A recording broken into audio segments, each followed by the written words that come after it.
وعلى آله وصحابته أجمعين وبعد waxaan doonayaa mar labaad inaan cabiro farxaddayda ku aadan inaan maanta la kulmo gabdhahayga adeerada aanu ahay magaalada Toronto anaa kuu dooray ama qaadan kelimadaasi run ahaantii waa hadiyad qalbigayga ka soo go'day oon gabdhaha u dooray maxaad u maleynaysaan hadiyada inay noqon doonto anagu qof walba inuu meel ku dhufan doono laakiin waxa weeyaan waa qalbiga iyo qaabka loo sifeeyo wax walba wuxuu leeyahay wax lagu sifeeyo wax lagu tirtiro wax lagu nadiifiyo ayuu leeyahay runtii waa musalsal aan ka wadnay salaada subax kadib masjidka Khalid bin Walid aanu ka wadnay runtii aad iyo aad muhiim u ahaa oo magaciisa la dhahayay silsilatu dhahabiya li islaahi alqulub qulubta iyo sidii loo nadiifin lahaa qulubta la nadiifiyo waxaa ku xiran waxyaalo aad u badan bini aadamku jirkiisu aad ugu dadaala inuu nadiifiyo laakiin qalbiga aad iyo aad ugu ma dadaalo waxaa qalbigeena nadiifin kara oon ku nadiifinaynaa dikriga ilaahay tabaaraka wa tacaala xuska allah tabaaraka wa tacaala akhriska qur'aanka subxaanahu wa tacaala subxaana allahi walxamdu lilah walaa ilaaha ila allah wallahu akbar ilaahay ammaantiisa tabaaraka wa tacaala cadamada ilaahay tabaaraka wa tacaala weynanka allah tabaaraka wa tacaala xusuusashada maalinta qiyaamo iyo aakharo iyo qabri oo aan xusuusanno allah tabaaraka wa tacaala mu'miniinta wuxuu ugu talagalay oo janno ah oo aad meeshan wejigaaga aad soo dhigato inay adduunyadu kula yaraato kulana weynaato aakharo iyo wixii ka dambeeya oo wanaaga oo ilaahay mu'miniinta ugu talagalay tabaaraka wa tacaala carabkeenna oon xifdino ka ilaalino kiibada iyo xanta aanu ka ilaalino indhaheenna oon laabanno xaaraamta aanu ka ilaalino farjigeenna oon zinada ka ilaalino caloosheenna oon xaaraamta aanu ka ilaalino arrimo aad u fara badan oo qofka muslimka ah loo baahan yahay inuu qalbigiisa ku nadiifiyo ka nadiifiyo shirkiga bismillah ka nadiifiyo shirkiga iyo gaalnimada الرياء استسسك وكان نظيفيه عجبك إيا إسلا وينانت وكان نظيفيه محال حاسدك إيا حقدك وكان نظيفيه كل ذلك عذر هذا قلوب تكون عودا وشهواتك إيو شبهاتك إيو أي كمديهين وحا عذر هذا إن قلبك لقلت قالمو وحا صوبح يا قلبي نظيفة قلبي إلهي يقانا قلبي رسولك سيقانا قلبي تشلعسن وأدب عيه نصوص الله تبارك وتعالى مؤمنين تلا رقمي كرا قرب شلعسن كل رقمي كرا اللي انت محالي هذا اويا او كتأثيرنا صلاتك خشوعية صونك إلالينا عباداتك معنسنية قرآنك كؤية كتدبرية قرآنك مركو أغرينا وكل ذوبيو قلبنا النوع عاسة أيان إلهي كبرنا تبارك وتعالى إنو نصيو قلبي قللنا إلهي بأنه كمل نقلنا تبارك وتعالى انت وهذه لما قع بعضي معي مقعدي وكوكا إن شاء الله بارك الله فيك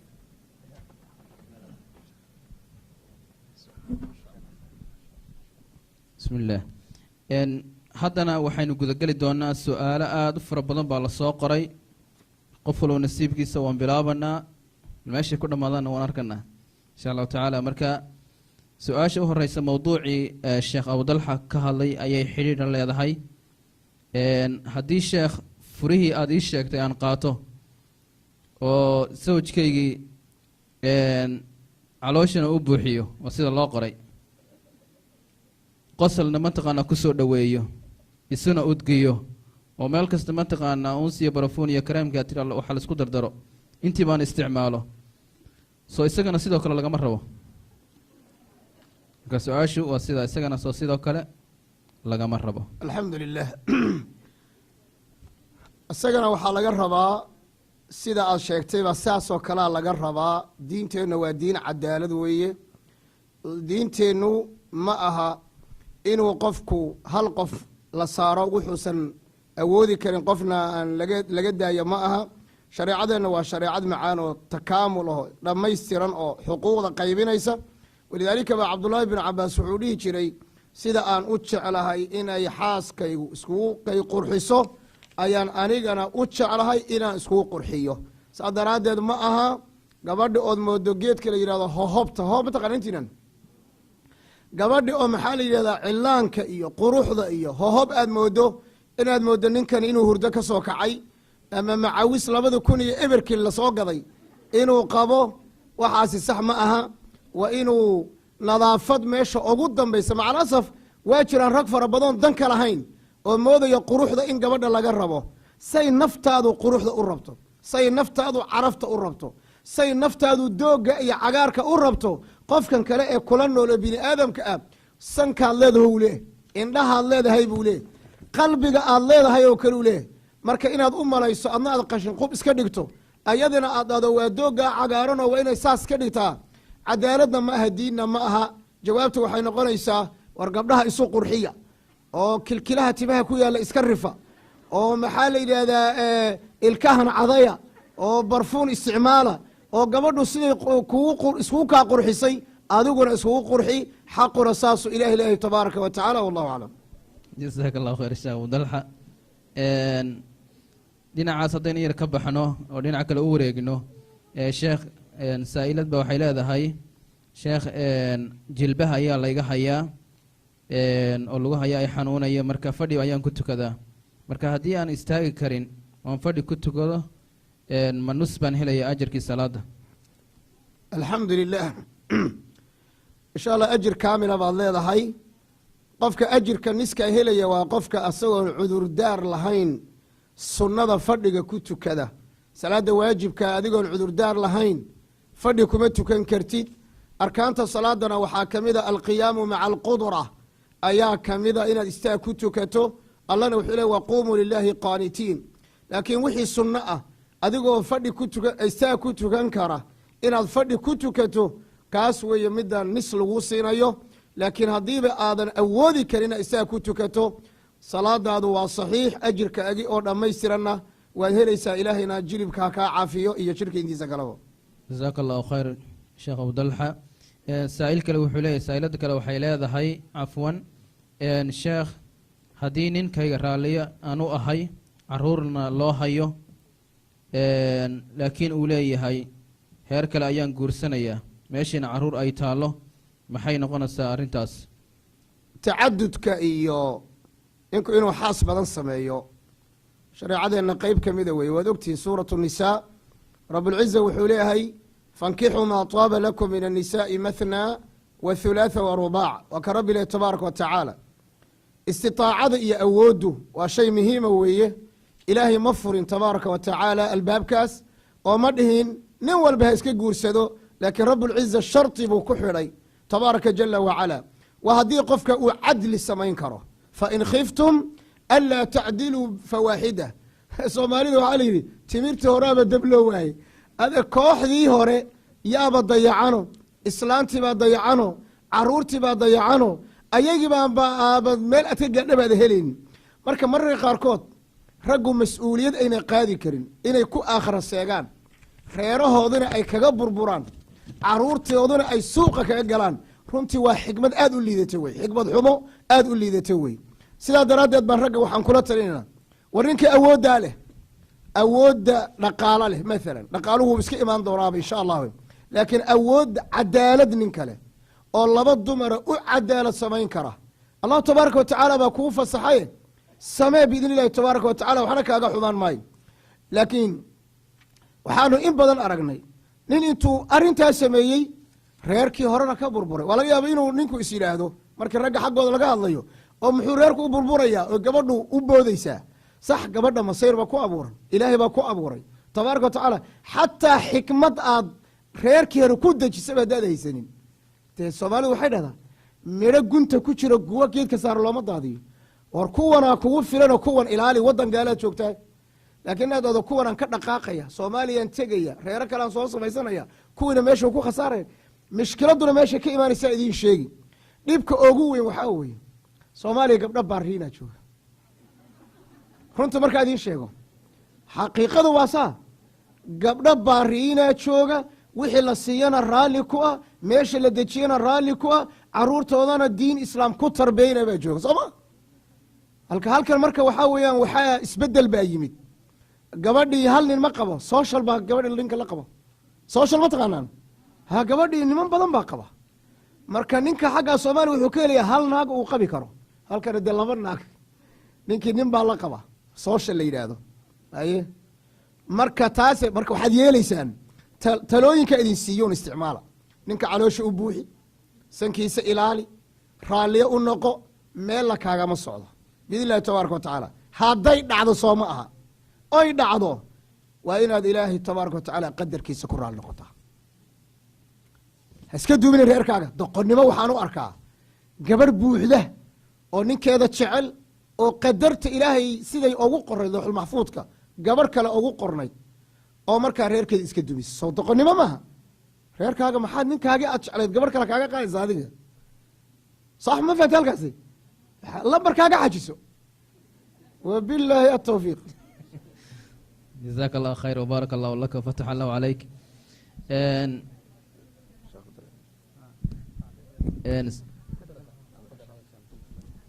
tacliiq yaraan raba insha allahu tacaala horta inta carabiga taqaano bal gacantaa taageen waxaan u tilmaamayaa muxaadaro muhiim ah oo 2011kii uu duubay sheekh abu isxaaq alxuweyni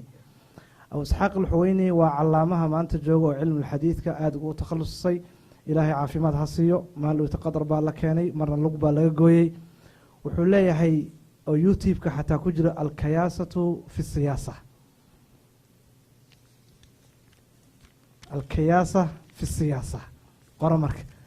wuxuu ka sheekeynayaa marka waxyaalo laga yaabo inaad komidiya dadka u qaataan laakiin dhab ah wuxuu leeyahay ninkii hal naag qabo hal dowlad buu maamuli karaa ninkii 2 qabo 2 dowlad buu maamuli karaa ninkii 3 qabo 3 dowlad buu maamuli karaa markaas sheekh wuxuu yidhi ninkii ag fadhiyo intuu juka siiyo hore 4 baan qabaaye sheekha dhahayo soo caalamka dhanna maamulo maaha marka micnihii xikmadda ku jirta waxa waaye inuu dumarkan kala ilaaliyo maskaxiyan caqliyan diiniyan uusan u kala sheekaynin uu qof walba xuquuqdiisa ilaaliyo gabdhaha waxa ay doonayaan intooda badan waxaa laga yaabaa horta waxan waa bashar bini aadame oo kula mid ah samada kama soo dhicin marka khaladaad badan baa ka dhacayo laakiin waxaa la rabaa qofka inuu diiniyana dhisan yahay caqliyana mutakaamil uu yahay ilaahay subxaana wa tacaala uu maaragtay xikmad badanna siiyey laakiin hadduu ragga dhaxa uu yahay adduun badan waa isku qasmayaa sala allahu calaa nabiyina maxamed جزاه الله خير sheekh cabdisamed iyo sheekh abdalxa sheekh saa-iladan waxay leedahay sheekh bal si kooban uga hadal oo u qeex guurka mataqaanaa qarsoon khudbasirada ama drive through guurka hadda loo bixiyey guurka mataqaanaa yara mataqaanaa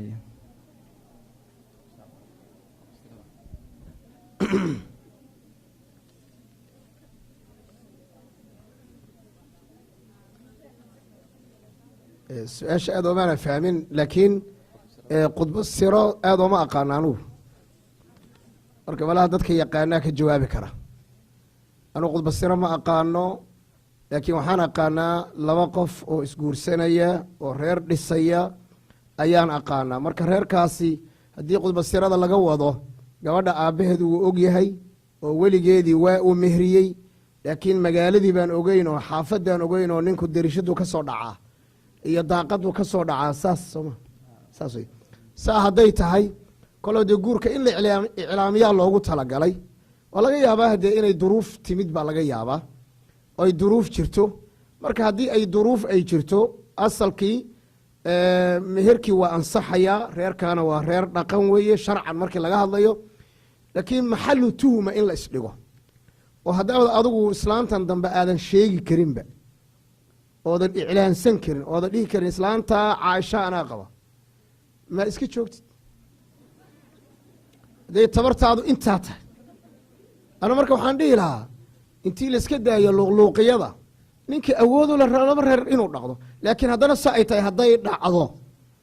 inay maxaa la yidhahdaa wax la kala maaragtay la yar kala farsameeyo aabbaheed iyo weligeediina gabadha uu mehriyo meherkaa waa saxiix insha allahu tacala haddii la yidhaahdo wax dhibaataa kama ogi saasaa khudbasirada u fahmay wabaaraka allahu fiikum jazaaka allahu khayr wbaaraka allahu laka fatax allahu calayk sheekh haddii aan cumro ama xaj aadayo soo maxram looma baahna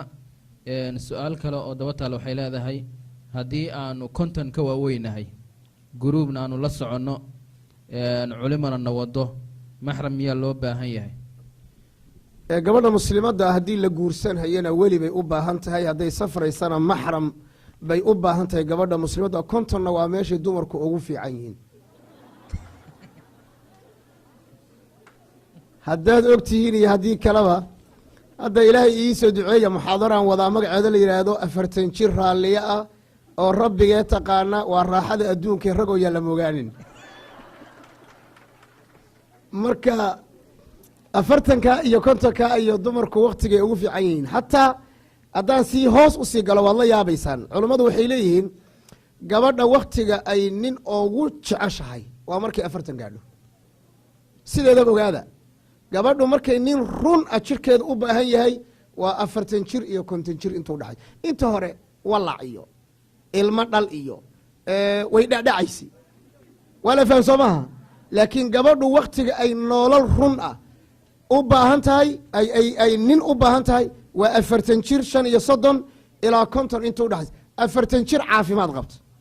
iyo 50 jir caafimaad qabta, waad la yaabaysaan. car waa gabadhee maanta intay baasaboorkeeda qaato waddankii ka degta. wiilal 20 jir abaa ku dhihina guurso, soo saas maaha. inkastoy rabaan dibad inay imaadaan, laakiin haddanana ma dhacaya arrintaa mise ma dhicin. 50 jir gabar yar weeye, yaa la moodin 50 jir inay qof weyn tahay. 50 jir caafimaad qabta waa gabar yar weeye, suuqna weynada weliba. saa daraaddeed gabadhu maxram bay u baahan tahay, ama 10 la soco ama wadaadka u garhweyn la soco, maxram baad u baahan tahay. haddaadan maxram haysanin xaj laguma leh. warka ma fahamteen? xajkii waa kaa dhacay ilaa aad maxram ka helayso. wallahu aclam. jasaaka allahu khayr sheekh hawdal. waxaan soo xasuustay qaacido yaroo la yidhaahda falikulli saaqidatin laaqita. haddii aad weydahay mataqaanaa nin weyn oo isagana mataqaanaa 60 jiraa ku dhahay waysadaan isku dhowranno, marka hala is ilaaliyo. tukalaan kugu darayayoo islaamba waxaa la weydiiyey haweenku goormay guurka ka quustaan. markaa 95 sana jirtaa. waxay tiri haweenkayga waa weyn hala weydiiyo. subxaan allah.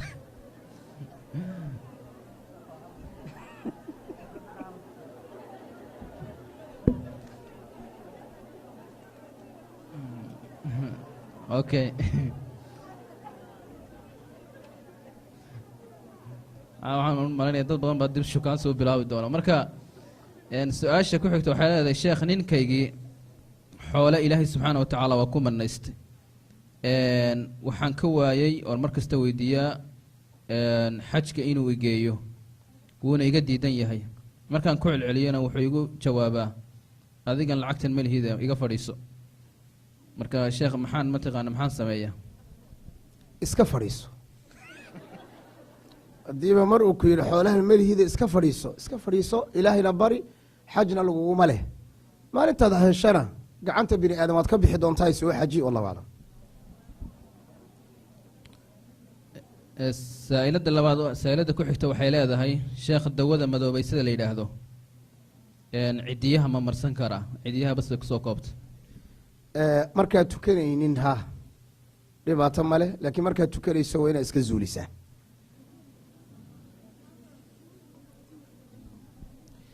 saa'ilada ku xigta waxay leedahay bal sheekh waxaad nooga nasteexaysaa qiila waqaala iyo hilibka culummada oo meel kasta mataqaanaa lagu cunayo, oo beryahan mataqaanaa dhallinyarada ku soo badatay. marka arrintaas bal wax yar ka taabo. cumuuman qofka muslimkaa inuu qofka kala xanto hilibkiisa cuno, qur-aankeenno alla ku xarimay, sunnada nabiga lagu xarimay sala allahu calayhi wasalama. habeenkii xataa nabiga almicraaj kor loo sii qaaday, dad buu arkay cidiyo dhaadheero intay wejigooda ka soo bilaabaan ilaa laabtooda maxaa la yidhahdaa ku cunaya cidiyahooda. markuu uu nabigu sala allahu calayh wasalam jibriil weydiiyeyna wuxuu yidhi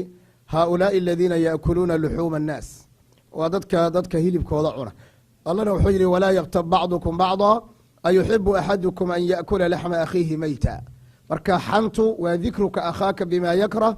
walaalkaa oo wuxuusan rabin aad ku sheegto. xanta ilaahay qur-aanka waa ku xarimay. carabkuna waa cad aad khatar u ah oo weliba dadka naar geliya ama janno geliya. marka carabka aad ha loo ilaaliyo. nabigu wuxuu yidhi man samata najaa, xadiis saxiixa silsilada ku yaala. qofka aamuskii ku dadaala qofkaa waa badbaaday. marka horta carabka aad ha loo ilaaliyo. culummo iyo caamaba in qofka muslimka uu dadka cuno xaaraam wey. culummadu way kasii daran yihiin, maxaa yeelay waa xamalatu shariica, yacni shariicadii bay culummadu xumbaarsan yihiin. walidaalika ba waxay dhahaan culummadu qaaciday sameeyaanoo waxay yidhaahdaan طacnu naaqili طacnu lilmanquul. waa maxay طacnu naaqili طacnu lilmanquul? yacni qofka naaqilkee wax kuu soo raraya inaad asaga wax ka sheegto ood caydaaye wuxuu xumbaarsan yahay baad u demdem leedahay. marka qofka ayaan waxba laga qaadanin, qofka ayaa diin laga qaadanin, qofka waa nooca, qofka waa nooca. marka asaga iyo wixiisii way isla socdaan. calaa kuli xaal culummada hilibkooduna wuu ka sii daran yahay. walidaalika ibnu casaakir waa dhihi jiray luxuumu lculamaai masmuuma, yacni culummada hilibkoodu waa sun. waxaan kaloo idiin sheegayaa cid alla ciddii hilibka culummada cunta qaacido guud baa idin siinayaa. yaa imaa inuu qofka khaatimo xumo ku dhinto, yaa imaa inuu adduunyada waasho, way dhacday. imaa inuu adduunyada waasho,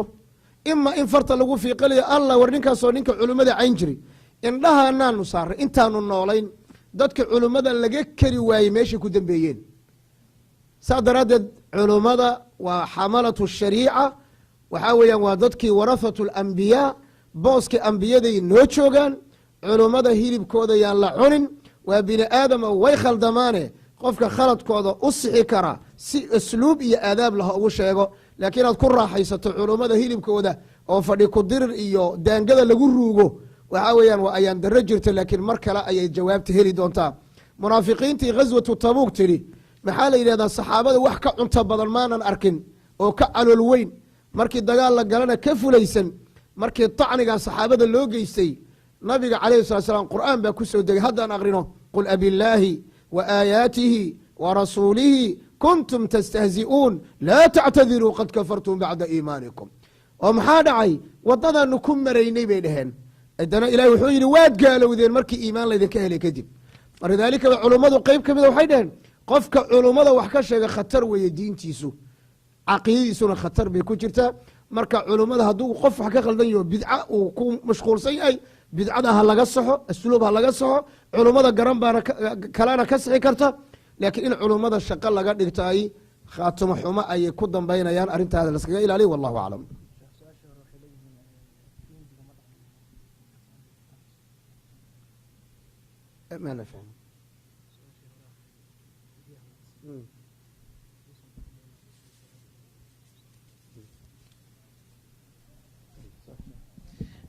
saa'ilada ku xigta waxay tidhi sheekh ka waran dumarka u taga nimanka sixirloolayaasha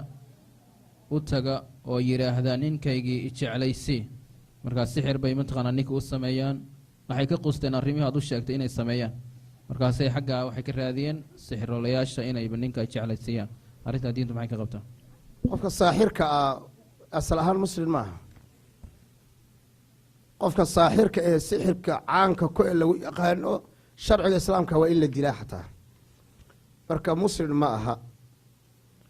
inaad u tagto oo dhahdo waxaa la ii sixirana diintaadaa khatar ku jirta.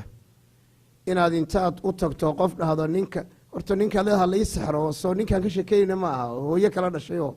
aabba kala dhashay, maxaa iskugu dhabar jabini? haddaad si fiican u wada dhaqmi kartaan u wada dhaqma, haddii kale dhulka ilahi sooma ballaarhso.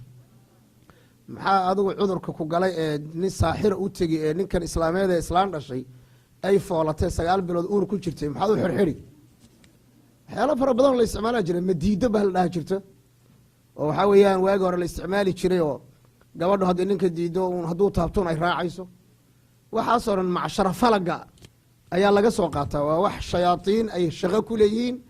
arrinkaa dadka sameeyana ha laga fogaado, ilaahayna ha laga magan galo. nin haddaad tahay qof ilaahay rasuul rumaysanna arrintaa ayadaa ka fogo ha u dhowaani. wallahu aclam. jazaahu allahu khayr. sheekh saaiilad waxay leedahay waxaan leeyahay wiil aan diinta kusoo barbaariyey iyo salaada iyo cibaadada 18 jir markuu gaadhay salaadii wuu ka tegey, waalid caasinimo ayuu bilaabay, xumaan oo dhan ayuu bilaabay, khamri iyo xumaan oo dhan inuu sameeyo. waxaan ku yidhi guriga mataqaanaa ii dhaaf. haddii aan ku idhaahdo su-aashu waa sidan, haddii aan ku idhaahdo guriga ii dhaaf ma baxayo, mana rabo booliis inaan ugu waco. marka arrinta xarajka ayaa haysatay, maxaan sameeyaa? ilaahi ha kuu fududeeyo. isagana ilaahay ha noo soo hanuuniyo adigana mid ku sabarta ilaah ha ka dhiga tabaaraka wa tacaala arrimahaasoo kale markay dhacaan laba dhibaato unbaa lasbarbar dhigaa kooda weyn saasaan dadku kula talinaa laba dhibaato toodee adag in la saaro oo uu balaayo kale uu u sii galo iyo in halkaa lagu hayo oon hadal lagala daalin oo loo sabro kee roon halkaan markii la joogo iyo waddamada la joogo waa laga yaabaa dadka qaarkood in mar la canaanto oo la saaro inay daawo noqon karto waa suurtagal laakiin inta badan waxaanu ogaanay qofka haddii uu sii baxo gaangis iyo koox kale oo dilaa'a buu gelayaa dacwada u bandhig u sabar u dulqaado khayr una ducee salaatuleilka ugu ducee cuntada aad ku soo korisana dib ogu noqo cuntada aad siinaysana dib ogu noqo gurigaaga inaad ribo ku jirtana dib ogu noqo xuquuqul waalideyn inaad tahay oo waalidkaagii mataqaana wax kaa soo gaadheen dib ogu noqo qul huwa min cindi anfusikum salafkii hore haddii gaadiidka ay wataan uu wax noqdo ayagaa dib iskugu noqon jiray wartalow maxaa dembi ohon galay wartalow maxaa macsi oo galay wartalow maxaan xumaan oo sameeyey marka bal adig iyo ninkaaga saa isu tihiina fiiri waxaa kaloo ninkaaga laga maalmaha ka mid inuu kaa naxay soo saas maa soo lagama yaabo doqoni qufacda meel laga raacayna mooy uxun baad ku leedahay waxaa laga yaabaa in ninkaaga lagaa raacay bal dib ninkaaga ugu noqo waxaa laga yaabaa waalidka in lagaa raacay waalidkaa ka ducayso waxaa laga yaabaa inaad guri ribaa ku jirto waxaa laga yaabaa waxaa laga yaabaa inaad qof dayn intaad ka soo qaatay dayntii kala dahday dib ugu noqdo qof walba waxaa rabaa inuu asaga dib iskugu noqdo marka insha allahu ilmuhu way noo hagaagayaan ilmuhu si fiican bay noogu hagaagi doona horta inagu inaan hagaagno un bana laga doonayaa allah tabaaraka wa tacaala qur-aankiisa waa midka ku leh qisadii suurat lkaafi markuu wa kaana abuuhumaa saalixa marka salaaxu laabaa'i salaaxu labnaa yani aabbuhu inuu wanaagsanaado ilmahana waa wanaagsanaanaya biidn illahi tabaaraka jala wacala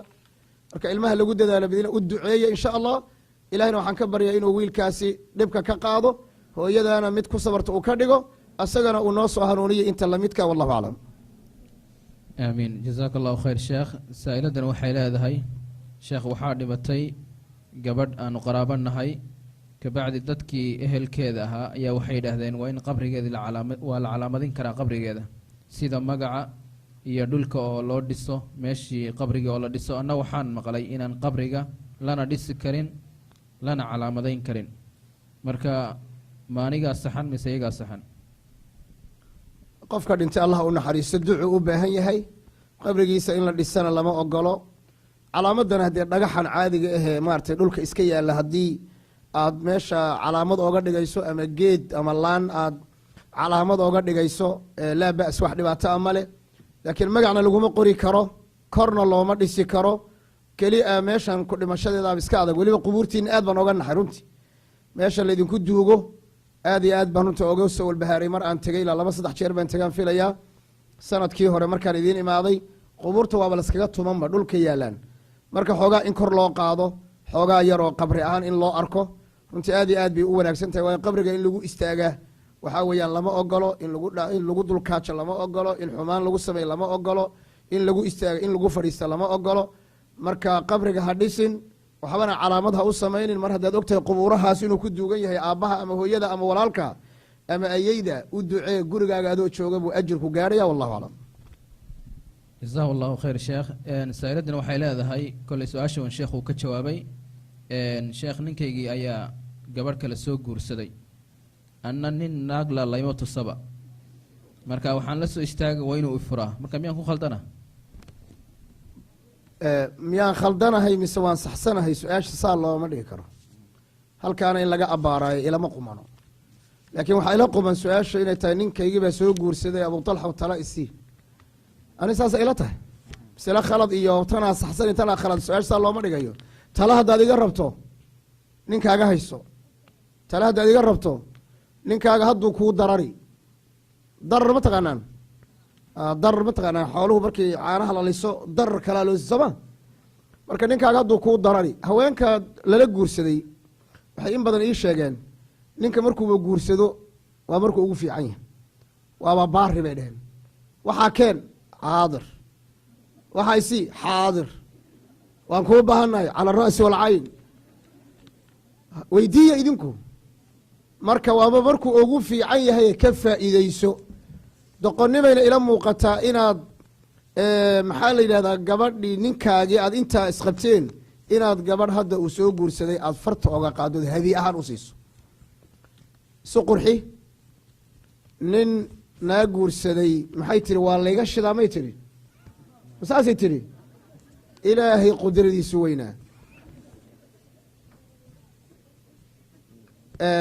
horta ilaahay nama shido sababta kelimo fiican ma aha ilaahay nama shido isdeji baraf isku shub isqabooji insha allahu ilahay baa ku dejinaya tabaaraka wa tacaala marka shaydaanka iska naar baan ku dhihi lahaa shaydaanka iska naar reerkaaga hayso bismi illaahi dhe ninkaagii waa asagii waxba kama nusqaamin gabadhaana arsaaqad aad leedahay wallahi inayn qaadanayn wixii loo qoray ka badan may qaadani inta kale idinku maxaad xaasidiin iskugu tihiin dumar baa islatihiin anu midaan weli ah iga dhaadhicina shacab samed gabdhuhu maxaa ka khaldan waaba isla gabdhe maxaa gabadh walaasheedoo muslimad ahoo aan nin lahayn haddii qabowga laga soo xareeyey maxaa mishkiladoo jira gabdhuhu maxay isu xastaan xaasidka iska daaya ilaahay xaasidnimada ma jeclo arsaaqada ilaahay baa qaybiya tabaaraka wa tacaala wuxuu hadduu dhacay bismi illaahi dhaha wabilahi towfiiq jazahu allahu khayr sheekh cumar faaruuq ba waxaa laga hayaa inuu yidhi haddii aad rabtaan in laydinla guursan idinku nin naaqaba hala sheekaysanina marka maamo dacwadda baac dheer kulena waxay tidhi ninkuba wuxuu ku fiican yahay inuu naag kala guursado koosu markaasuu xaqaagii ku siinba markaasuuba cadaab iyo mataqaanaa xaqdarra iyo tambaad u exaato ka carari marka ragga mataqaanaa laba iyo saddex hana iga xanaaqin raalli ahaado marka su-aasha ku xigta sheekh waxay gabadh ba waxay soo qortay waa su-aal caqiidada ku saabsan sheekh haddii already ay kuu qoran tahay janno iyo naar meesha aad gelaysid oo already maxfuudka ay kugu qoran tahay waxa mustaqbalkaa uu ku dambeynayo maxay cibaadadu kordhinaysaa salaada iyo sakada iyo qur-aanka la akhrinayo hadday horey kuugu qorayd inaad 5 caruura dhasho maxaad u guursatay soo kuuma qoran inaad guursato soo kuuma qoran caruur inaad dhasho su-aashaad ma fahamteen soo kuuma qoran inaad caruur dhasho maxaad u guursato iskaga fadhin weyday si ay caruurta kugu dhashaan waxaan sabab bay u baahan tahay ma iska fadhiisatid shaqadu ayadaa lacagta koontada kusoo dhacaysa ma laamiga iska seexatid baabuurta way kaa leexanaysaa soo saas ma maxaa jaakadaha culculus iyo kabahan u qabtaan dhaxan ku geli mayse hadduu alle kuu qadaroon bay ku geliya fikirka waxaa iskale niman qadariye la yidhaahdo diidan qadarka allah tabaaraka wa tacaala su-aashana nabiga saasaa loo weydiiyey sala allahu alay wasalam su-aashaa nafteeda nabiga la weydiiyey laakiin nabigu wuxuu ku jawabay alayh salatu wasalaam kullun muyasaru lima khuliq qof walba wixii loo abuuraa loo fududayn fasanuyasiruhu lilyusra wa ama man bakila wastagna wakadaba bilxusna fasanuyasiruhu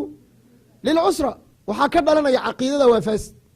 intaan ku dharbaxaan ku dhihi ilahay ii qadaray intaan ku dilaan ku dhihi ilahay baa ii qadaray intaan xaaskaagii carruurtaada kaxaystaan dhihi horey igu qorayd waa fasahaad aan dhammaanayn saa daraaddeed wahuzi ilayki bijidci nakhlati tusaaqit calayki rutaban janiya maryamo binti cimraana la yidhi buurtan geedkan gilgil timir baa kuu soo daadan soo ilahay uma soo daadin karin ayadaa sababta la bari karaa ayadaa la baraya marka asbaabta ha la qaato cibaadada ha la sameeyo wixii kuu qoranna ilaahay waa kuu qoray tabaaraka wa tacaala macnaheedu wixii kuu qorani lafteeda cibaadadana lafteeda soo cibaadada maaha okay daawada aan cunayno maxay tahay macnaheedu daawada inaad cunto si ay cudurkii ku hay u caafido lafteedaa qadara marka salaadan aad tukanaysa lafteedaa qadara sujuuddaa qadara qadartaa qadar lagu daray baa janno lagu gaadhaa marka yaan laamiyada la seexanin oo la dhihin baabuurta iga leexato hadduu alle ii qadaray wabillahi towfiiq jazaaka allahu khayr sheekh wabaaraka allahu lak saa-ilada labaad waxay leedahay sheekh aniyo ninkaygii 2 qaaradood ayaan ku kala noolnahay waana ku daalay caruur badanna mataqaana waan u hayaa marka haddii aan ka tashado ma dhib baa ku jira waa arrin gar a weeye ninkii maanan maqal sheekh abuukar baa jooge u imow wakti ka samayso arrintaas si fiican ha u fahmo ninkii ha lala xidhiidho qaraabi iyo qoys baad leedahay cid baa kugu dartay aabbaha baa kugu daray walaalkaa baa kugu daray la xidhiidh ayaga biidn illahi tabaaraka wa tacaala ninkana ha la dhegaysto arrimaha noocan oo kale a wadaad halkanoo fadhiya ma xaliyo arrimaha nooca kalea waxaa la yidhaha waa arrimaha u baahan cadli iyo cadaalad in xaggana la dhegaysto xaggana la dhegaysto xaqiiqada la ogaado ka tasho miyaad iga sugaysaa hadda kuma dhihi kara ka tasho ciqaabaad ku jirtana ku jir kuma dhihi karo waxaan ku dhihi karaa arrinta xaqiiqadeeda ha la ogaado culamaa idiin joogta culammada hor fadhiista anigoo marti aan haydan baa jirina jazaaka allahu khayra wbaarak allahu laka wakahar allahu amhaalak sheekh saa'ilad baa waxay leedahay ninka qaba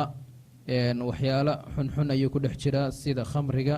iyo sigaarka iyo qaadka xoolihiina wuu ku falaadayaa oo meeshii loogu talagalay kuma isbadnigaraynaya ama kuma bixinayo marka maxaad igula talinaysaa waana u sabray intaasoo muddo waa u sabray kumaada khasaarin sabarka ku sii sabar nin la-aan buu dhaamaa hayso ninkaaga kana waani khamrada kana waani waxaan uu ku jiro si qurux badan oga waani si fiican oga waani ficil fiican ku waani caruurta aabbahood ha ka dhex saarin maraamarsiyaad rabtaa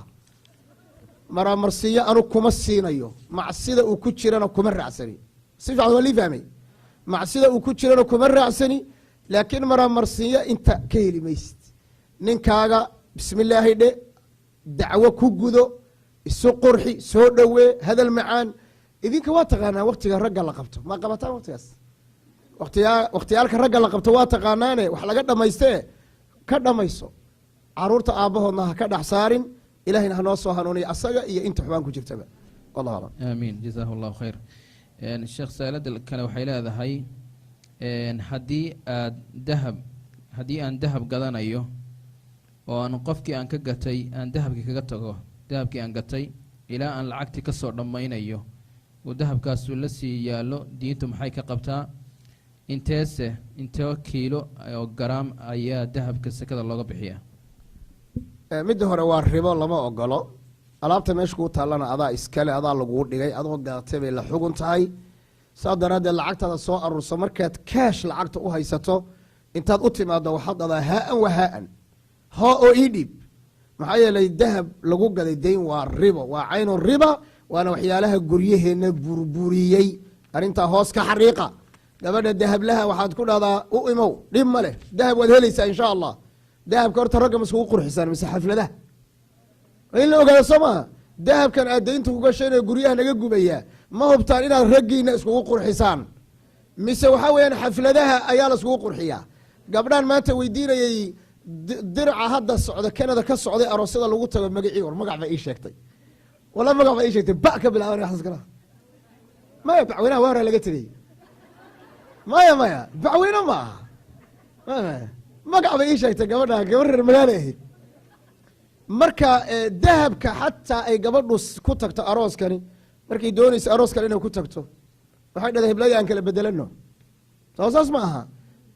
dahabka haddaad raggiina iskugu qurxinaysaan waa wax wanaagsan ribaha ku gadanina guryihiinana ha burburinina maalintay lacagta ku soo gasho dubay aadaya meelahan ka heshaya dahabku qanciyo waad heli soo warkaa war fiican maaha meeqaa laga bixinaya 5 garaam oo dahaba haddii dahabkaagu uu 5 garaam gaadho 5 garaam oo dahaba haddaad haysato waxaa la fiirinayaa dahabkan waxaad u haysato ma qurux iyo ninkaaga mise nin soomaali iskuma haleeye wax kasta iska dhici kare dahab berri baad u baxsan doontaaye ninkan hadduu ku furo dahabkaa gado miyaad biic mushtari baa tahay markaa ma tihid gabadh ninkan wax u samaysay masalada gabadhu dahabka isku qurxinayso zakada ma laga bixinaya mise lagama bixinayo khilaaf baa ku jira anu laakiin waxaan xoojinayaa inay ka bixiso aakhare lagu dhihi maayo maxaad oga bixisay laakiin waxaa laga yaabaa in lagu dhaho maxaad oga bixin weyday 5 garaam ee dahabka ah boqolkiiba markii lasoo qiimeeyo suuqa boqolkiiba $2 iyo bar baa laga bixinayaa markaad doonaysa inaad lacagta ogaatana in kasta ood lacag haysato markaad dahab ka bixinayso 40 qof u qaybi inta soo hadhaa zaka ah si kastaba 100 kun haddaad 40 u qaybiso 2,500 baa soo hadhays 100 haddaad 40 u qaybiso 2.5 baa soo hadhays 2 iyo bar kun haddaad u qaybiso maxaa la yidhahdaa iikeen 40 waxaa soo hadhaysa 25 haskii sheegin cidno sirtaada dahabkaad xoolaad haysato adiga kolkuleetar soo qaado lacagtan hortaada taalla 40 u qaybi wixii soo hadhaa zaka 1 milyan qor 40 u qaybi wixii soo hadhaa zaka intaa waa lacag laan sir waaye baarak allah fiik jazaaka allahu khayr sheekh saa'iladan waxay leedahay tallaabooyinkii aad ii sheegtay ahaa in ninka la isu qurxiyo wuxuu u baahan yahay in la siiyo markaan isku diyaariyo oo howlahaasoo dhan aan sameeyo ninkayga waxyaalaha kama waxyeelaba laakiin markii aan kala daadsanahay oo guriga ku mashquulsanahay oo qooshkii iyo wix kasta igu yaalaan isagu saasuu ku badiya markaa markaa hawsha abrshaa ka war horta reexamarku xukuma maxan mataqaanaan cimrigaagoo dhalaayana cimrigaagoo dheeraadana geel ala waa kusaa soo maha horta ma islahayn qof qaab wasakh ka helaa jira laakiin waa wax iskamid oo bini aadamka islaamahaba qaar baa markii la garaaco uun ninkooda jeclaada oo gabadh baa tiri baa la yidhi ninkaygu ima jeclo oo maxaad ku gaarta hode hadduu jecel yahay wuu i garaaci lahaa soo saas maaha bini aadamku wax kasta iska badane siduu ninkaa uu ku faraxsan yahay u samey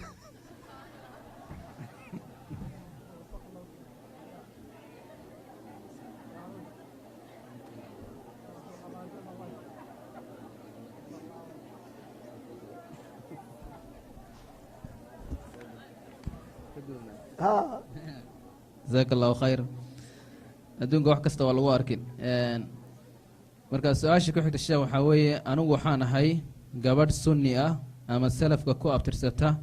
oo kitaabka iyo sunnada ku dhaqanta sida awooddayda ah laakiin ninkaygu waa suufi culimada iyo masaajidada aan ku xidhanahayna wuu caaya markaa maxaan sameeyaa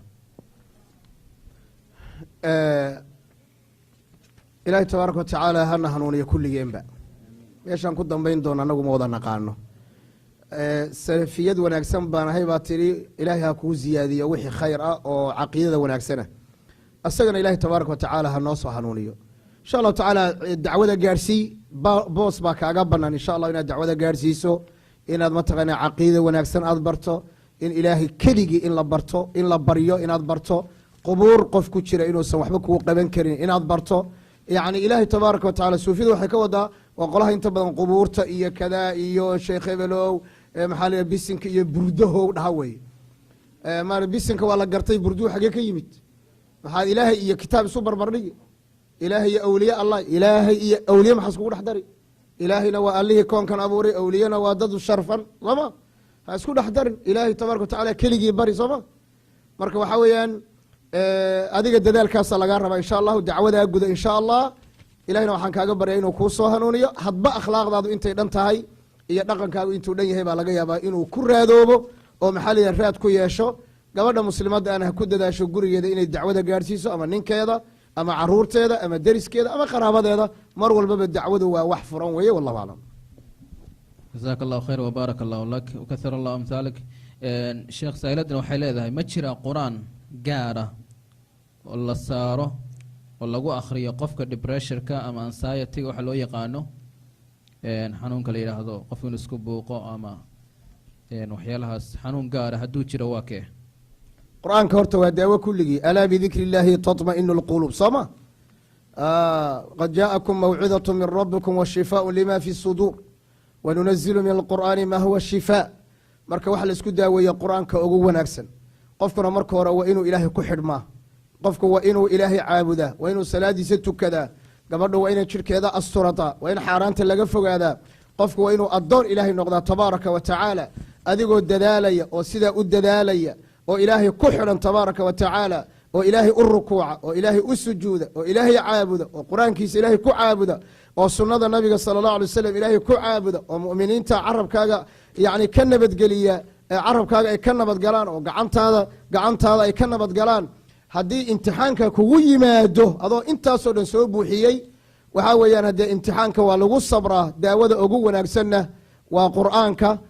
dhakhaatiirta kale ee ku takhasustay maxaa la yihahdaa mawaadiicdan iyo sukolooga iyo cilmu nafsigana in la kaalmaysto ayagana loo tago oo wax wanaagsan weeye qur'aankan in la isku daaweyna waa wax aad iyo aad u fiican laakiin waxa ugu badan ee hadda maanta aan arkayno gabarh baa qol isku soo xidhay wiil baa xagga ka booday mid baan la garanaynin wuxuu ku fikirayo waxaasoo dhan waxaa weeyaan cibaado xumada iyo taacada xumada iyo xidhiirhka ilaahay oo yaraaday iyo mukhadiraadka oo arada ka batay oo ilmuhu markuu mukhadiraad isticmaalo khatarteeda ayay leedahay xataa aflaamtan jinsiga ah ee xunxun qofku hadduu caado ka dhigto inuu daawado waxaa weeye marka dambe noocaasoo kale ayuu noqdaa marka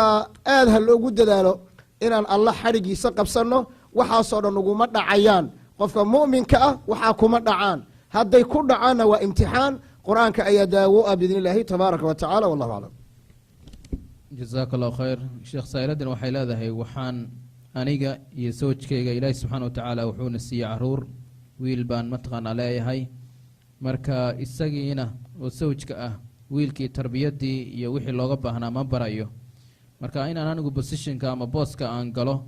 oon meeshii tarbiyadda aan ka bilaabo oo ilmihii aan u dhigo ma waajib bay igu tahay maadaama isee ka soo bixi waayo ha waajib asal ahaan guriga tarbiyadiisa hoos hooyaaba laba alummu madarasa hooyadu ayadaa madarasa ah soo ma ha waa shaqadaadii ilmaha inaad af soomaaliga barto horta carruurtiin maxaa af soomaaliga u bari weydeen arrin baaban xusuustaye maxaad caruurtiina af soomaaliga ooga xarimteen war caruurtiina af soomaaliga bara oo ilaahay ka baqa oo caruurta soomaaligooda ku soo celiya oo caruurta af soomaaliga kula hadla oo caruurta soomaali ka dhiga oo caruurta soomaaligooda diinta loogu aqriyo oo qur-aanka loogu aqriyo waa muhiim qodobka reer kanada aad baan idinku cadhaysna runtii qalbigaygu arrintaa aad buu nabar u gaadhay yacni maxay tahay ilmo dhan oo soomaali ah oo aan soomaaligaba garanayn caruurtiina soomaaliga bara guryaha maxaad u joogteen oo ilmaha u dhalasheen idinkaa ilmaha dhalay bar ilmahaga af soomaaliga qodobka waa qodob muhiima wey marka tarbiyadu halkaasi ka soo bilaabantaa marka ilmaha waa inaad tarbiyeyso waa run aabbuhu dee waa garab weyn waa wax muhiim ah inuu qudwo noqdo oo ilmihiisa ku daydo oo masaajidka u kaxeeyo oo qur-aanka uu baro oo madaarista geeyo oo meel walba uu la dadaalo waa aabbaha waajibkiisa laakiin hadduu ka gaabiyey su-aashaan ha i weydiinin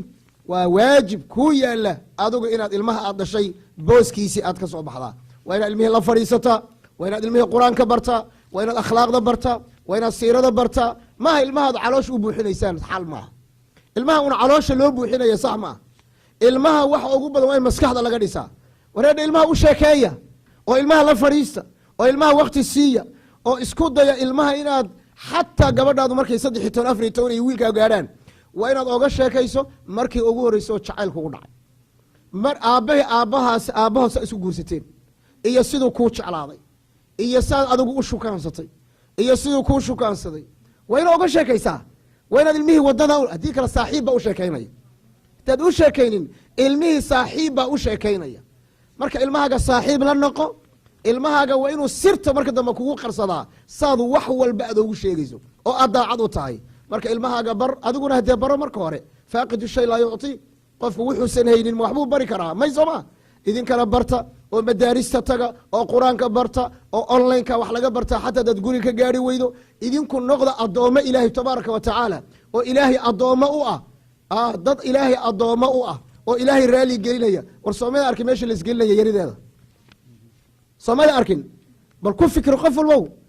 ma ogtahay caaw hadda inaan gurigii nabad ku gaari karno wax kastaa dhici kara soo maaha maxaan ilaahay u horumarsanaynaa tabaaraka wa tacaala maxan ma dad la isku diro ma masayr maantoon aad mashquulsan tahay war xishooda baabkaasi ka baxa war keligaabaa hor istaagi doona rabbiga adigoo qaawan waaladii nafsu muxamadin biyadi adigoo qaawan baad rabbi hor istaagi doontaa war qof walba waajibkaaga ilaali oo ninkaagu hadduuba xataa waajib ka soo bixi waayo adaa lagaa doonaya walmar'atu raaciyatun fii beyti zawjiha gabadha waa la weydiinayaa guriga waxay dayacdo caruurteedana ayaa ka mida wa ilaa ninku inuu dhintay ka soo qaad hab abaana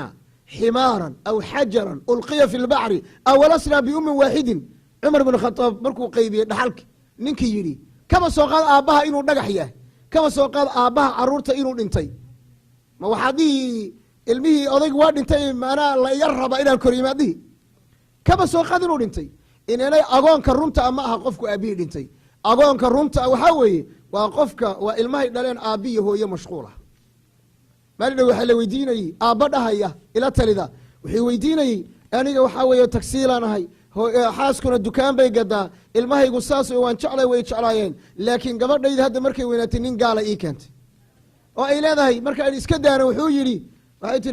raggaba waa loo ogolaaday inay gaalo guursan karaan ani maxaa laygu diiday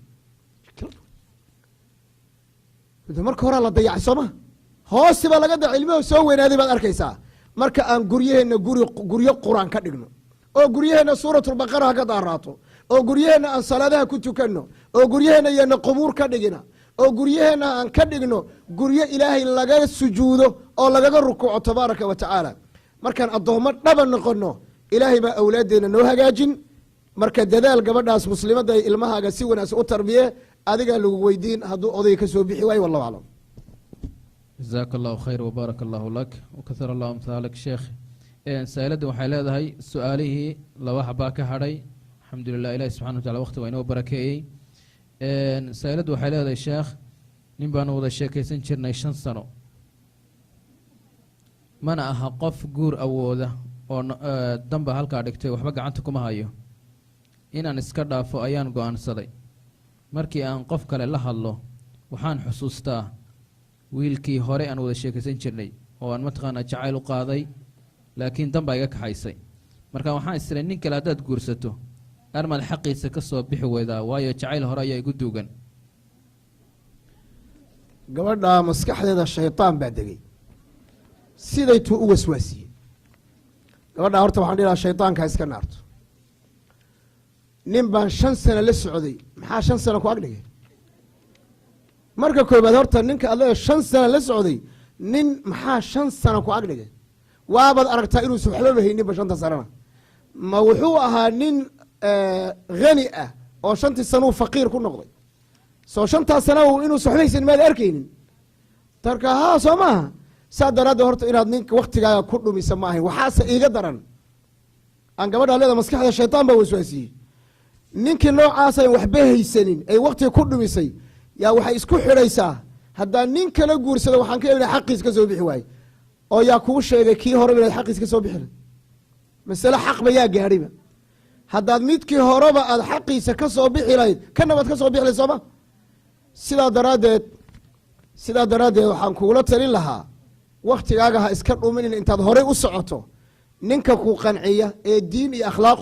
kugu qanciya guurso istikhaarayso ninkana ku dooro diin iyo akhlaaq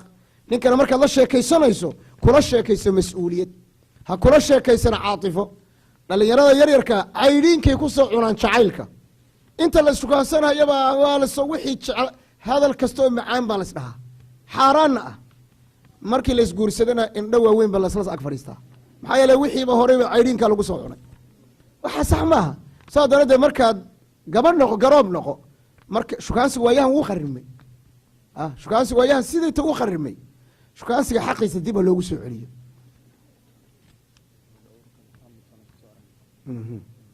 waxyaalaha yaab kaloon hadda meelahan marayna aan kusoo aragno waxaa ka mid a waxyaalaha cajiibka ah oo de madaxuna la xanuunayo yani nin baa wuxuu rabaa inuu gabadh guursado markaasaa wuxuu leeyahy gabadhan okay waa laguu diidi karaa kow xoole ma haysatid 2 ayib waa inaan soo uureeyaa soo gariib ma markuu gabadhi soo uureeyo oo xaaraan ku soo uureeyo ayuu aabbaheed u imaanaya markaasuu le haye gabadhi hala isiiyo markaas haddana dembi kale lagu dhacayaa oo laleeyahay bal hala raadiya wadaad ha isu xalaaleeyo waa gabadh uur lamaa meersantaba maxaa la xalaalaynay haddana wacal uur ku wado soo ma war waxaasi gabdhaheennana ka ilaaliya naftiinana ka ilaaliya markaad shukaansanaysaan ragga warku waa cadya is arka dhac indhaha gabdhuhu waxay wax ku arkaan 1 daqiiqo ninka madax ilaa minjo ninku 3 maalmood buu u baahan yahay waayo gabadhu markii saa ay ninka u istaagto mar ay fiirisana arki maysid haddaad ka dhaqaado gabadh baan intaan wiil baray yay inay fiirisa xataa uma malaynaynin markii dambe aan weydiiye waxaa lay wiil ka war maya kaba reer baadinimo abuu qabay oo kabihiisa goormaad aragtay bismi illaahi araxmaan araxiim jaa waxay ku leedahay labiskiisa iyo qaabka daqiiq ninkii wuxuu yidhi gabadhi ka waran nin aad ooma arkin buu yidhi mar gabdhuhu 1 daqiiqay ninka ku wada arkaan maxaa la yidhahdaa xataa hadday arki waayaan dariishaday ka fiiriyaan guriga markuu galay kebihu qabay arkaan dumarku markaa qaabka indhahood u shaqeeyaan runtii waa qaab cajaa'ibah marka intaad ninka si fiican u aragto dookhaagi hadduu yahay sheekada la bilowo waalidkaana u sheeg hadduusan ahayn marka horebana waktiga daa iska dhamayn ii sheekee wax la yidhahdaa jirta waayahan ii seexi may tahay waa maxay seexi maxaad ka wadaa iseexi maseexan laadahay qura akriso oo tuko iseexi waa maxay nin ajnabi ka amila iseexi war waxayaan waktigiina ku dhuminina diintiina ha ku dhiminina ilahay ha laga baqo tabaaraka wa tacaala jazaaka allahu khayr wabaaraka allahu lak sheekh abu dalxa su-aasha ugu dambeysa qof ayaa wuxuu soo qoray sheekh wiil aan dhalay ayaan ammaankiisa u baqay kabacdina waddanka ayaan ka kaxeeyey intaan isagii been u sheegay marka waddan kale oo muslin ayaan geeyey si aan naftiisa u badbaadiyo iyo ammaankiisa marka beenta aan u sheegay isaga ma dembi baa iga raacaya in sha allahu ilahay baa kugu dhaafaya tabaaraka wa tacaala isaga wax ka weyn baad badbaadinaysay in sha allahu tacaala marka ilahay ha kugu xifdiyo oo ilahay ha kugu barakeeyo oo ilahay ha kugu barbaariyo tabaaraka wa tacaala wixii dembiga uu galay dee asagay u taallaa hadduu xataa isagu dembiilaha laakiin muhiimadda weyn waxaa weeye isagun inaad badbaadiso unbaad rabtay laakiin meelahan waxaan ku arkay intaan meelahan marmarayey qofa wiil baa dad dilaya markaasa la dhoofinaya lasma weydiinayo wuxuu dila isagu wuxuu isagu dila lasma weydiinayo marka de taas dabcan de waxaa weeyaan waa jariimo weyn wey iyada lafteeda marka hadduu wiilkaa dad dilay waa inaad ka garbaxdaa ummadii oo diya la siiyaa soo saas ma oo dadkii wax laga dilay xaqoodii la siiyaa laakiin asaga in un calaqal la kala badbaadiyo oo wuxuu la kala badbaadiya hadda inta anug baa ku daranaya xaqiiqada ma ogin waxaa laga yaaba in daroogo laga badbaadinaya waxa laga yaaba in wax kale ciyaal suuqnimo kale laga badbaadinaya soo maa marka niyada wanaagsan oo maan raacayna insha allahu ma sii tafsiilinayna insha allahu dembiga ilahay baa kugu dhaafaya sababteed maslaxo ka weynna baad ku gaadhaysay ninkaaga been muu sheegi kartaa goormaad ninkaaga been u sheegi kartaa waa inoo sanadka soo socda insha allah jazaaka allah khayr sheekh dhowr su-aalood baa jira oo isu wada eg oo isku mid ah su-aalahaas waxay ku saabsan yihiin waxaan umalaya muxaadaradii markii socotay baa hoosta laga qoray laakiin kulligood waxaad moodaa dee ma garanaya ma gruub meel wada fadhiya soo wada qoray mise waa su-aasha waxaa weeye sheekh dumarkii waad u sheegtay waajibaadkii laga rabay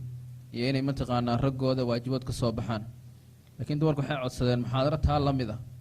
waayo raggana madax laga garaacaya bal iyagana insha allahu tacaala inaad kelmad ka tidhaahdi horta idinka jannadiinaan ka sheekeynayay runtii markaa idin sheego dumarku markii halkan oo kale lagala hadlo ayaga si fiican loola hadlo raggii bay dhahaan laakiin adiga wax dan ku abaan rabaa adiga maxay dantaadi ku jirtaa horta ma inaan waxay dantiinu ku jirtaa inaadin dhahno ragga iska celiya misasa ku madax adkaada casiin ku noqda gogosha isu diida warko ma waxaas idinku waaninaa ii sheega waxaan gabdhaha muslimaadka ku waanino inane mar walba eedan waxaan maqalaa annaga waxa waad noo sheegteen raggaa noo sheega soo saas maa saa darad horta idinku waa inaad aqbashaan oo dahdaan nacam waajibkaasi alala waa midkaan jannada ku geliya soo ma ayaga soo ma aha ragga markaanu aragno cidiyahan ka siibnaa runta markaa idin sheegno bini aadamna de ilaahay baa qancin kara tabaaraka wa tacaala annagana inaan wax sheegno un baana laga doonay raggina waan ka mid nahay oo dadka gaabinayaan ku jira annaga laftanada laakiin nimow war nin yahow gabadhaada muslimadda ah reer baad ka soo kaxaysatay soo saas ma adigaana mas-uuliyadda qaaday adigaana caqdiga qaaday miithaaqan khaliidan ayuu alla tabaaraka wa tacaala ku magacaabay gabadhaa waa gabadhaadii oo waa xaaskaagii oo waa walaasha oo waa eedada oo waa habaryarta soo ma ilaahay rujuulada uu kaa dhigay gabadhaa ku maamul oo caqligaagii ku maamul oo xoolahaagii ku maamul oo xikmadaadii ku maamul oo qayaado wanaagsan u noqo oo madaxweyne u noqo oo sharafteeda ilaali oo dadnimadeeda ilaali oo ayada kor u qaad oo u sabar waa qof dumaree oo u dulqaado waa qof dumaree way caatifo badan tahay saasaa dalqada loogu dhiibi waayey soo saas ma aha marka ayadu way caatifo badan tahay caatifadaa daraaddeed baa adi lagugu dhiibine u sabar oo u dulqaado oo waxaa u tanaasul oo waxaa weeyaan ku qiimee inay caado ku dhici karto oo ina caadi ahayn u qiimee inay wallici karto oo ilmo laga abuuri karo u qiime inay xaamilo tahay oo ciddiha ku kacayso u qiime inay dhalayso ama ay umushay u qiime soo saas maaha waa caruurtaada hooyadooda u qiime soo saas maaha waa midii dharka kuu dhaqaysay waa midii cuntada kuu karinaysay waa midii jirhkeeda ku siisay waa midii raaxo oo dhan kuu dhammaysay waa midii iskaabulanimada iyo kaa soo saartay calool xanuunka soo maa waa midii aad ku xaragoonaysay ee banaankaada caruurtaa qurquruxda badan ilaahay kaa siiyey tabaaraka jala wacala gabadha xaqeeda sii haddaad siin weydo maalin qiyaamo la yidhahdo la qaawan yahay ayuu alla kula sugaya tabaaraka wa tacaala marka ragga mar walba waan ku dhahnaa war sama u noqda dhul ba idiin noqonayaane oo samada roob baa ka yimaada oo samada naxariis baa ka timaada oo samada daruurihii baa naga koreeya oo samada waxaa weeyaan ii keen qoraxdii oo fitimiin laga hela baa yaa kor naga jirta oo iftiinka o dhan baa kor ka jira oo wa fi samaa'i risqukum oo arsaaqadii baa kor ka imaanaysa rab malaa'igta baa kor ka soo degaysa rabbulciza baa samaawaadkiisa ka sara maray tabaaraka jala wacala idan wa fi samaa'i risqukum wamaa tuucaduun war ninka gabadha sama u noqo oo hoos u noqo oo qoraxda ka qari oo fitimiin haddana u noqo qoraxda ka qari waa markay u baahan tahay dhiiggeedu fiican yahay markay dhiig u baahan tahay qoraxda u saar soo saas maaha gabadhu markay qoraxda u baahan tahayna qoraxda u saar waa fitimiinkii markii kulayl usgar qorax u noqo oo gabadha qabow u noqo oo hadh u noqo oo roob korka oo gabadhana haddee dhul ha noqoto gabadhuna waa inay dhul noqoto oo waa maxay dhulka waa lagu socdaa iga kac kuma dhahayo guryaa laga dhistaa iga kac kuma dhahayo wixii lagu abuurana wuu soo saartaa dhalmadu waa iska xidheen hadda sama oo dhul noqdo wax soo saara oo ummad soo saara laakiin dadadaan dhulna noqon mayno samana waa rabnaa horaa laisku waader markaad dhul ruo noqotaan oo aad biyaha cabtaan oo dhul dooxa aad noqotaan oo dad iyo duunyi iyo daaq aad wax dad iyo aad soo saartaan goortaas ayada ah samada midhaheedii waa la helayaa marka ragguna waa samo idinkuna dhulkii baa tihiin dhul iyo samana ma kala maarmaan way isla socdaan sidaa ha la iskula socdo biidn illahi tabaaraka wa tacaala ragga waxaan leenahay addoon u noqo gabadha adigana addoon bay kuu noqon soo saas ma marka ragga waanu u sheegnaa waajibaadkooda ee idinka horta iimaansada wax la idin sheego waa waxaa janno ku geleydeen wabillahi towfiiq jazaaka allahu khayr sheekh abu dalxa insha allahu tacaala gabdhihii mu'tamarka tigidkiisa qaaday